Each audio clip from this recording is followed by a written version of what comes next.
छात्रों, आज हम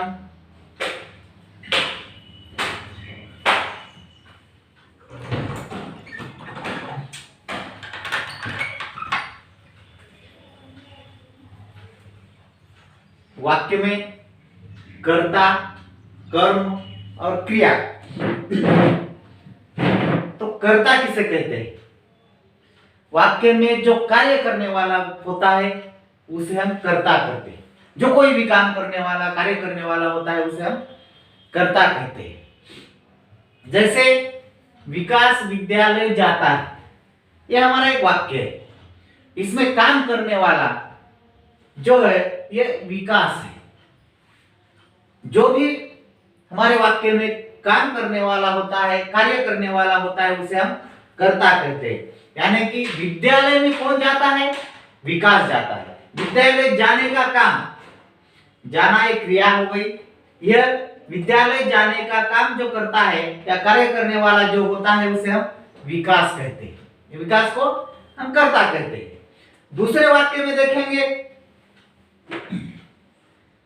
अध्यापक ने हमें विद्यालय बुलाया है। अब बुलाना एक क्रिया हो गई, उसे आगे देखेंगे, लेकिन यहाँ पर काम करने वाला, बुलाने वाला कौन है? ये अध्यापक है, यानी कि ये यहाँ पर कर्ता है।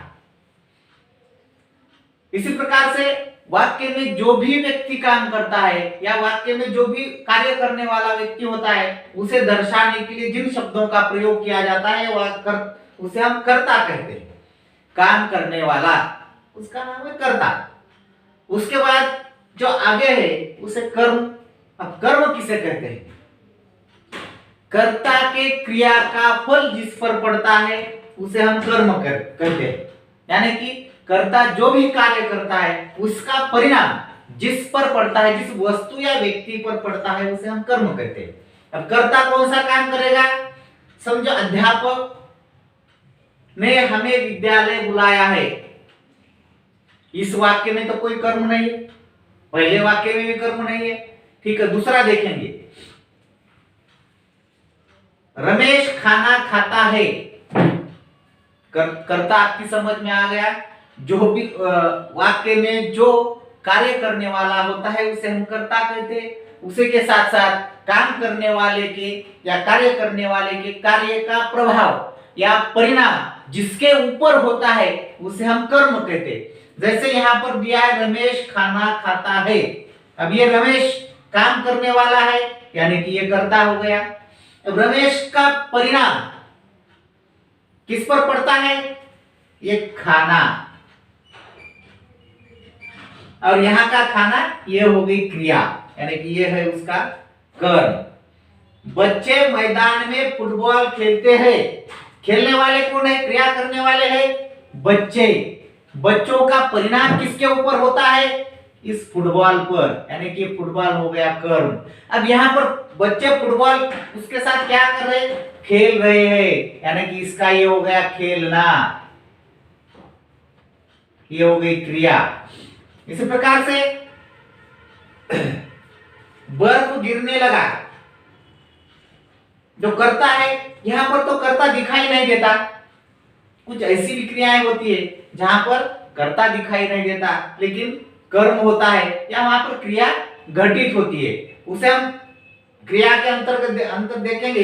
लेकिन जब यहाँ पर आपकी ये बात समझ में आ गई होगी कि कर्ता किसे कहते हैं, वाक्य में जो काम करने वाला होता है, जो कार्य करने वाला होता है, उसे हम कर्ता कहते हैं। यानी कि जैसे विकास है, यहाँ पर अध्यापक है, यहाँ पर रमेश है, यहाँ पर बच्चे हैं। उसके बाद आगे जाएंगे हम कर्म की ओर। अब कर्म में जो है, जो जिसके ऊपर कर्ता के कार्य का फल पड़ता है उसे हम कर्म कहते हैं। यहां पर समझ में आ गया, रमेश का परिणाम किस पर पड़ता है? खाना इस शब्द पर पड़ता है, इसीलिए खाना ये उसका कर्म हो गया। बच्चे फुटबॉल खेलते हैं, यानी कि बच्चों के कार्य का परिणाम फुटबॉल पर होता है, इसीलिए ये फुटबॉल, यानी कि यहाँ पर ये कर्म है। ये समझो कर्ता, ये है कर्म और ये है क्रिया। तो आप तक ये यहां तक समझ में आया होगा। इसके आगे जो कुछ भी है, अब आगे कहेंगे क्रिया। अब क्रिया के दो भेद है, एक है सकर्मक क्रिया और दूसरी है अकर्मक क्रिया।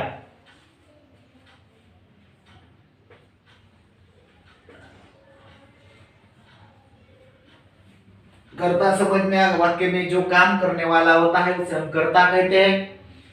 काम करने वाले के काम का या कार्य का प्रभाव या फल या परिणाम जिसके ऊपर होता है उसे हम कर्म कहते हैं। और जो क्रिया होती है, जो भी वो खाना, रोना, सोना, जाना, गाना, जितनी सारी क्रियाएं कर्ता करता है उसे हम क्रिया कहते हैं। क्रिया के मूलतः दो भेद है, कर्म के आधार पर सकर्मक अकर्मक। दो भेद क्रिया के कौन से है? ये कर्म के आधार पर।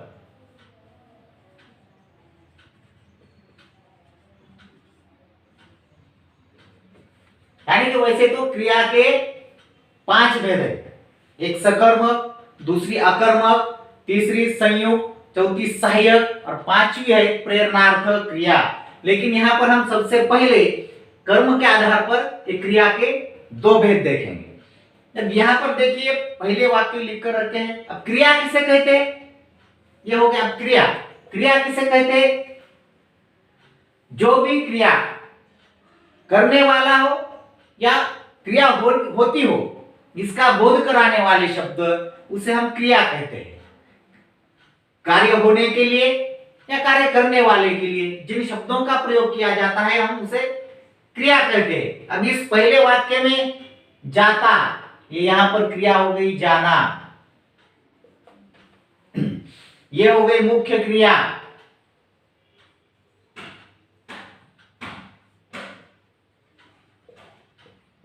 और ये हो गई सहायक क्रिया।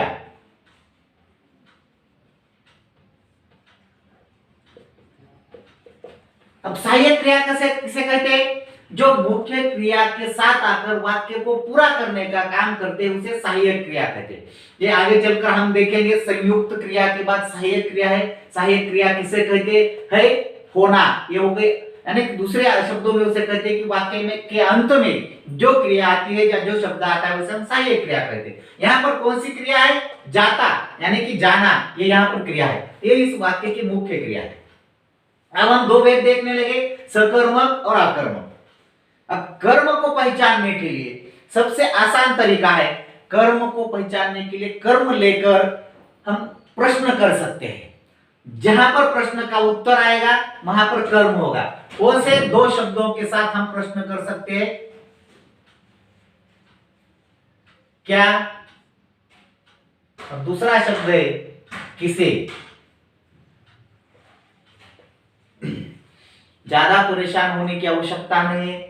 हम पहले प्रश्न तैयार करेंगे, क्या, किसे, जिससे मालूम हो जाएगा कर्म में सकर्मक कौन सा है और अकर्मक कौन सा है। अब सकर्मक क्रिया किसे कहते हैं? जो क्रिया कर्म के साथ घटित होती है या जिन वाक्यों में कर्म होता है वह वाक्य सकर्मक क्रिया के साथ आते हैं, या उसे हम सकर्मक क्रिया कहते हैं। अब इसका अर्थ ही देखो, सकर्मक यानी कि कर्म के साथ। समझ में आता है? सकर्मक का मतलब ये होता है कर्म के साथ या कर्म के सहित, उसे हम सकर्मक कहते हैं। यानी कि ऐसे वाक्य जिनमें कर्ता के साथ साथ कर्म होता है उसे हम सकर्मक कहते हैं। यानी कि कर्ता के कार्य का फल जिस पर पड़ता है उसे कर्म कहते हैं और ऐसे वाक्यों को हम सकर्मक कहते हैं। अब सकर्मक के उदाहरण देखेंगे कौन कौन से हो सकते हैं उसमें। अब देखो यहाँ यही हम उदाहरण देखेंगे, इसके आधार पर आप बहुत सारे उदाहरण बना सकते हो, अपने लिख कर रख सकते हो। अब ये पहला वाक्य विकास विद्यालय जाता है। हमने कर्म को पहचानने के लिए क्या किया? 2 शब्द है, प्रश्न तैयार करेंगे। जाना एक क्रिया है, विकास विद्यालय जाता है, क्या जाता है? ये प्रश्न नहीं होगा, इसका उत्तर विद्यालय नहीं होगा, क्या जाता है, किसे जाता है, उत्तर नहीं मिलेगा। इसलिए यह क्रिया जो है ये सकर्मक नहीं है, यानी कि इसमें कर्म नहीं है। कर्ता के कार्य का प्रभाव किसी पर नहीं होता है। या आसान सा तरीका है, दो शब्दों से प्रश्न पूछिए, क्या जाता है, सवाल का जवाब नहीं मिलेगा। अध्यापक ने हमें विद्यालय बुलाया है, क्या बुलाया है, किसे, यानी कि हमें। ये सकर्मक क्रिया का उदाहरण, जिसमें कर्म नहीं है, ये हो गया अकर्मक क्रिया, ये हो गई सकर्मक क्रिया।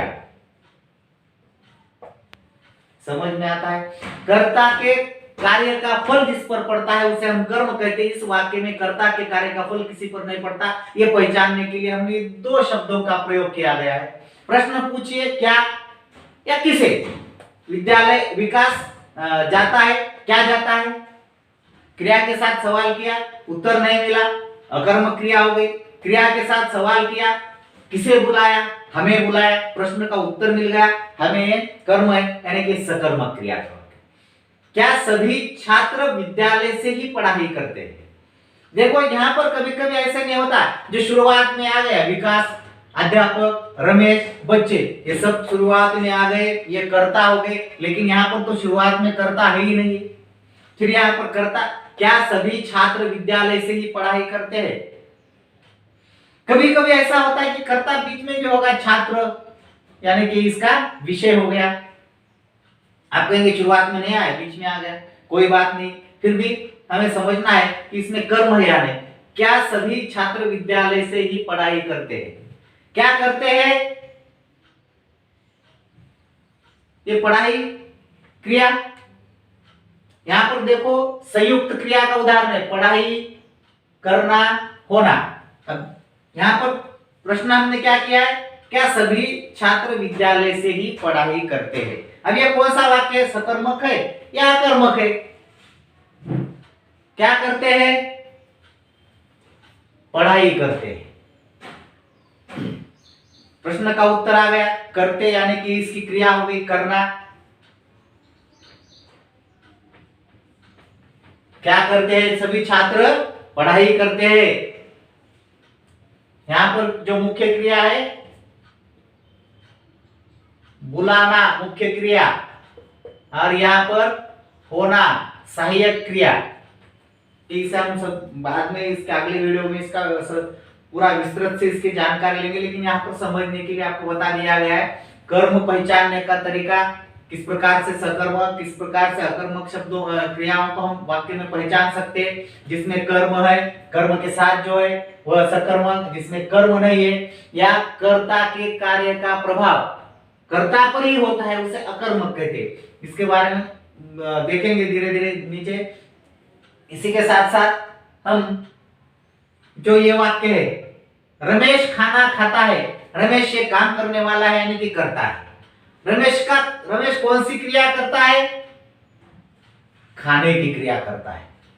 रमेश ने जो कार्य किया है खाने का, इसका प्रभाव या फल किस पर होता है, खाना, यानी कि ये हो गया इसमें कर्म, और ये वाक्य हो गया सकर्मक क्रिया का। ये हो गया सकर्मक क्रिया का। ऐसी कुछ क्रिया है जिसमें कर्म होता है सकर्मक कहते हैं, जिसमें कर्म नहीं होता उसे अकर्मक कहते हैं। बच्चे मैदान में फुटबॉल खेलते हैं, फुटबॉल खेलते हैं। अब यहां पर देखो काम करने वाले कौन है, बच्चे, यानी कि कर्ता ये हो गया। इसके बाद कर्ता के कार्य का फल पड़ता है, इस कर्म हो गया। और ये कौन सा काम करने या कार्य करने लगा है, खेलना, ये हो गई मुख्य क्रिया। और उसके साथ साथ ये सहायक क्रिया हो गई होना। यहां तक आपकी बात समझ में आ गई होगी, कर्ता किसे कहेंगे, कर्म किसे कहेंगे और क्रिया किसे कहते हैं वाक्य के अंतर्गत। फिर क्रिया के कर्म के आधार पर दो भेद है, एक सकर्मक, एक अकर्मक। जिसमें कर्म होता है वह क्रिया होती है सकर्मक, जिसमें कर्म नहीं होता वह क्रिया होती है अकर्मक। अब सकर्मक क्रियाओं के उदाहरण आपने देखे, जितने सारे जिन वाक्यों में कर्म होगा वह सकर्मक क्रिया होगी। रमेश खाना खाता है, रोहन किताब पढ़ता है, या यहाँ पर यह क्रिया भी है, सकर्मक के अलग अलग वाक्य होते हैं, उसी के साथ साथ अकर्मक जिसमें क्रिया नहीं है, रमेश खाता है, राजेश जाता है, वैभव पढ़ता है, ऐसी क्रिया है जिनमें कर्म नहीं होता है, यानी कि कर्ता का फल, कार्य का फल खुद कर्ता पर ही होता है, निर्भर होता है, उसे हम अकर्मक क्रिया कहते हैं।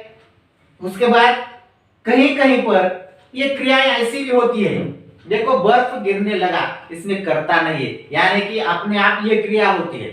क्रिया के बारे में आपको पहले ही बता दिया, जो करने वाला होता है, जो अपने आप घटित होती है, ऐसे कार्य को दर्शाने वाले को शब्दों को हम क्रिया कहते हैं। यहाँ पर बर्फ गिरने लगा, यहाँ पर कर्ता नहीं है, लेकिन क्रिया घटित होती है कर्म के आधार पर। यहाँ के वीडियो में सकर्मक और अकर्मक इसके दो भेद है। सकर्मक में कर्म के साथ जो वाक्य पूरा होता है उसे सकर्मक कहते हैं। अकर्मक में जिन वाक्यों में कर्ता के कार्य का फल कर्ता पर ही होता है, यानी कि कर्म का अभाव होता है, कर्म के बिना होता है, ऐसे जो वाक्य होते हैं उसे हम अकर्मक कहते हैं। हमने यहाँ पर अकर्मक के उदाहरण देखे, सकर्मक के ये अकर्मक हो गया। उसी के साथ साथ हम सबसे आसान तरीका आपको पहले बता दिया है कि कर्म पहचानने के लिए हम प्रश्न कर सकते हैं। क्रिया के साथ प्रश्न करो, किसे बुलाया, हमें बुलाया। अब यहाँ पर क्या और किसे ये बना, इससे प्रश्न नहीं बनता जिसका जवाब नहीं होगा। जवाब सही ढंग से आना चाहिए। यहाँ पर रमेश खाना खाता है, क्या खाता है, खाना, कर्म हो गया। बच्चे खेलते हैं, क्या खेलते हैं, फुटबॉल खेलते हैं। इस प्रकार से क्या गिरने लगा, बर्फ गिरने लगा, बर्फ कर्म हो गया, यानी कि गिरने की क्रिया, गिरने और लगा ये दो, ये प्रमुख क्रिया। उसके साथ साथ ये सहायक क्रिया, ये अगले वीडियो में देखेंगे। लेकिन यहाँ तक कर्ता, कर्म और क्रिया, जब तक वाक्य में ये तीन बातें समझ में नहीं आएगी तब तक हम वाक्यों का शुद्ध या सही तरीके से निर्माण नहीं कर सकते। इसलिए हमें कर्ता, कर्म और क्रिया, इन तीनों क्रियाओं को समझना आवश्यक है। कर्ता तो आपकी समझ में आ गया होगा, जो वाक्य में काम करने वाला होता है उसे हम कर्ता कहते हैं। कर्म किसे कहते हैं, कार्य करने वाला या कर्ता का प्रभाव जिस पे पड़ता है उसे हम कर्म कहते हैं। और कर्ता, कर्म, इसके बाद क्रिया, तो फिर क्रिया के 5 भेद है। कर्म के आधार पर विशेषता 2 भेद होते हैं, एक सकर्मक क्रिया, दूसरी अकर्मक क्रिया। आज हमने सकर्मक क्रिया और अकर्मक क्रिया इन दोनों के उदाहरण देखे, उनकी पहचान कैसे की जा सकती है, यानी कि जिन वाक्यों में कर्म है उसे हमने पहचान लिया तो ये हो गया सकर्मक क्रिया का वाक्य। और जिन वाक्यों में कर्म नहीं है, कर्म के अभाव में वाक्य का निर्माण होता है, वो होती है अकर्मक क्रिया। अब सकर्मक क्रिया को पहचानने का तरीका आपको बता दिया। क्रिया के साथ क्या और कैसे, ये 2 शब्द लगाकर प्रश्न करो, जिसका जवाब मिलेगा वह होगा सकर्मक क्रिया का उदाहरण, जिसका कोई जवाब नहीं हो सकता वह होगा अकर्मक क्रिया का उदाहरण। इसी प्रकार से अब इस वीडियो में या यहाँ आज के दिन के लिए इतना विषय आपको समझना आवश्यक है। जो भी कठिनाई लगती है वो फिर से दोबारा आप पूछ सकते हो, उसे आपके सामने इससे आसान तरीके से रखने का प्रयास हम करेंगे और जितना सारा हो सकता है आसान से आसान भाषा में आपके सामने प्रस्तुत करने का यहाँ पर प्रयास किया जाता है। इसे बार बार पढ़िए, इसका स्क्रीनशॉट निकालिए, इसके आधार पर अपने वाक्य बनाइए जहां पर सही गलत की पहचान हम कर सकते हैं। अब फिर एक बार दोहराने का काम करता हूं, कर्ता, कर्म और क्रिया आज के विषय हमारे हो गए। इन्हें समझना वाक्य रचना के लिए आवश्यक होता है। वाक्य में काम करने वाला जो होता है उसे हम कर्ता कहते हैं। कर्ता के काम का प्रभाव या परिणाम जिसके ऊपर होता है उसे कर्म कहते हैं। और इनकी क्रिया को दर्शाने के लिए, जो भी काम करता है उसे दर्शाने के लिए जिन शब्दों का प्रयोग किया जाता है, या होने या करने के लिए, कर्ता के द्वारा कोई कार्य होने या करने के लिए जिन शब्दों का प्रयोग होता है उसे हम क्रिया कहते हैं। उसके उदाहरण दिए गए हैं। क्रिया के एक मूलतः 5 भेद है, उसमें भी कर्म के आधार पर 2 भेद होते हैं, एक सकर्मक क्रिया, एक अकर्मक क्रिया। सकर्मक क्रिया यानी कि कर्म के साथ जो वाक्य पूरा होता है वह वाक्य या उदाहरण होता है सकर्मक क्रिया का। यानी कि जो वाक्य कर्म के बिना पूरा होता है, या जिन वाक्यों में कर्ता का फल कर्ता पर ही होता है, ऐसे वाक्यों को हम अकर्म क्रिया के वाक्य कहते हैं। जब हमने सकर्म क्रिया के वाक्यों की पहचान करना सीख लिया, तब मानो अपने आप अकर्म क्रिया के वाक्यों को हम पहचान सकते हैं। अब उसके लिए एक दूसरे दो शब्द आपको दिए गए हैं, जिनके आधार पर आप क्रिया को लेकर प्रश्न कर सकते हो। जिनका सही जवाब मिलेगा उसे हम सकर्म क्रिया कहेंगे, यानी कि उन वाक्यों में कर्म है यह हमें मालूम हो जाएगा, जिनमें कर्म है वह वाक्य होगा सकर्म क्रिया का। अब कौन से, क्या और किसे, इन दो शब्दों को लेकर आप क्या कर सकते हो, क्रिया के साथ जोड़कर प्रश्न का निर्माण कर सकते हो। जिस प्रश्न का निर्माण हो कर दिया आपने, प्रश्न निर्माण प्रश्न कौशल आप में है, आपने प्रश्न निर्माण किया और उसका जवाब आपको सही ढंग से मिला, तो समझ लो उस वाक्य में कर्म है, और जिस वाक्य में कर्म है वह वाक्य सकर्म क्रिया का उदाहरण। जब आपने क्या और कैसे इन दो शब्दों का प्रयोग करके प्रश्न का निर्माण किया, जवाब या उत्तर सही नहीं आया, तब समझ लो इस वाक्य में कर्म नहीं है, और ये किसका उदाहरण होगा, यह अकर्मक क्रिया का उदाहरण होगा। इसी प्रकार से आज के लिए यहीं तक, जितना हो सका, जितने हर दिन जितना पढ़ाया जाता है उसकी पूरी तरह से ध्यान से देखो, लिखो, पढ़ो, समझो और अपने तरीके से उदाहरण बनाकर भेजने का काम करें। धन्यवाद।